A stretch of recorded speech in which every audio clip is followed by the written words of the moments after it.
বিগত সময়ে ঢাকা বিশ্ববিদ্যালয়ের যে রাজনৈতিক অবস্থা, রাজনৈতিক পরিবেশ ছিল সেটি তুলে ধরার চেষ্টা করেছেন। আমরা আসলে এমন একটা সময়ে ডাকসু নির্বাচন এবং নির্বাচন পরবর্তী একটা পরিবেশ পেয়েছিলাম, যেখানে আসলে মুক্তভাবে কথা বলা, মুক্তভাবে রাজনৈতিক চর্চা কিংবা চলাফেরা করার যে একটা মুক্ত পরিবেশ, সেটাও আসলে ছিল না। আমি আজকে আমার সহকর্মীদের আস্তে আস্তে বললাম যে বিগত 8-10 বছর পরে আজকে বোধহয় মুক্তভাবে ঢাকা বিশ্ববিদ্যালয় ক্যাম্পাসে আমরা হাঁটতে পারছি। এই যে ক্যাম্পাসে খাওয়া দাওয়া করলাম ক্যান্টিনে, আগে এই ক্যাম্পাসে আসলে আমরা মনে হতো যে সবসময় একটা আতঙ্ক, যে পিছন থেকে হয়তো ছাত্রলীগ হামলা করবে, কিংবা হঠাৎ করে দিক দিয়ে এসে আবার অ্যাটাক করে, এরকম একটা পরিবেশ ছিল। এরকম একটা নিয়ন্ত্রিত পরিবেশেও আমরা কিন্তু আসলে দমে যাই। সকালে ছাত্রলীগ হামলা চালিয়েছে, আমরা কিন্তু বিকালে রাজপথে আবার দাঁড়িয়ে গেছি। দুপুরে হামলা চালিয়েছে, সন্ধ্যাবেলা বিক্ষোভ করেছে।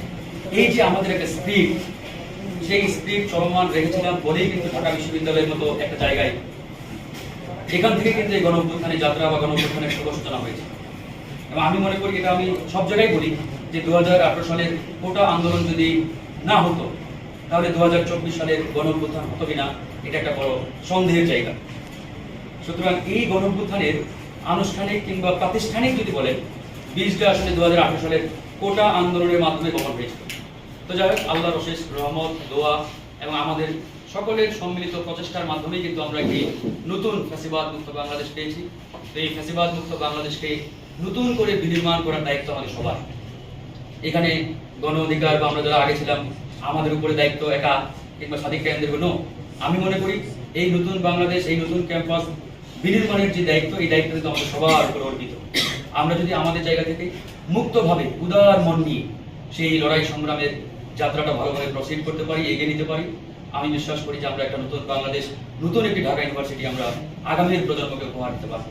তো সেই জায়গা থেকে আমি সাদেক কেন্দ্রের প্রতি আহ্বান থাকবে আমার, যে তারা যাতে সেই উদার মনা মানসিকতা নিয়ে নতুন এক গণতান্ত্রিক ঢাকা বিশ্ববিদ্যালয় ক্যাম্পাস আগামীর প্রজন্মকে তারা উপহার দেওয়ার চেষ্টা করে, যেখানে কোনো দলাদলি, হানাহানি, রাজনৈতিক প্রতিহিংসা থাকবে না, গেস্টরুম থাকবে না, মারামারি থাকবে না।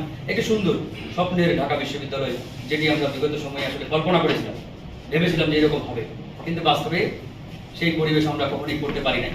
তো আল্লাহ একটা সুযোগ দিয়েছেন, সেটা আমরা সবাই কাজে লাগাই। তো কথা না বাড়াই, আমার পক্ষ থেকে, আমাদের দলের পক্ষ থেকে আপনাদের সবাইকে আবারও শুভেচ্ছা এবং অভিনন্দন। আল্লাহ হাফেজ।